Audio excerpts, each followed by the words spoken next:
Okay, Anisa, take it.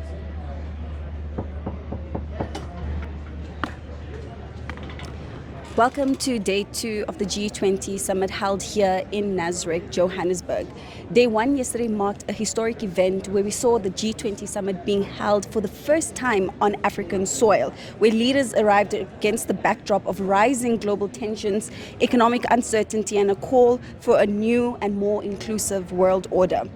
The summit kicked off yesterday under the theme of solidarity, equality and sustainability, hosted by the President of South Africa, Cyril Ramaphosa.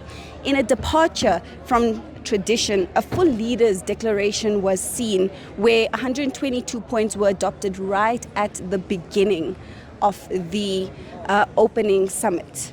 It highlighted the urgency of global issues. The declaration emphasized issues that matter particularly to the global South, items such as climate resilience, the debt burden of low-income countries, inclusive growth, and reform of global governance. The summit saw a major diplomatic strain where, of course, the absence of the United States, led by Donald Trump, chose not to attend due to the spat with South Africa over the allegations and widely discredited of a white farmer prosecution. Despite the US's absence, though, South Africa positioned the summit as a platform for elevating African and the developing countries' agenda and prioritize their global issues. The key takeaways that we can take from yesterday were breaking the mold, where the declaration was taken at the beginning rather than at the end, the focal shift from traditional economic financial issues to deeper developmental, climate and debt concerns, especially from the global south. The geocurrent and geopolitical undercurrent, where the US boycott stances were not that strong because we've seen that all other participating countries actually arrived. The host, South Africa, having, of course, the bragging rights, where South Africa has successfully hosted the G20 Summit and framing this summit as Africa's moment in the G20, saying we are here no matter what.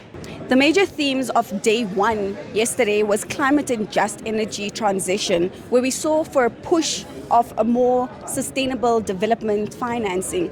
We saw the emphasis on a fair transition that does not leave developing nations behind. We also saw a strong emphasis on global debt architecture, where there was concerns about the rising debt pressures.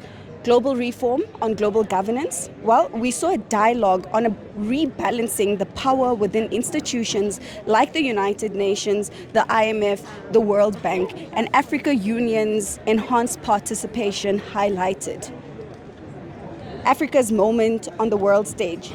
Despite the geopolitical noises, Africa's presence dominated the room, where the African Union we saw were brought into the room to add to the conversation. The continent's priorities, youth employment, digital transformation, and inclusive development gained unprecedented international attention.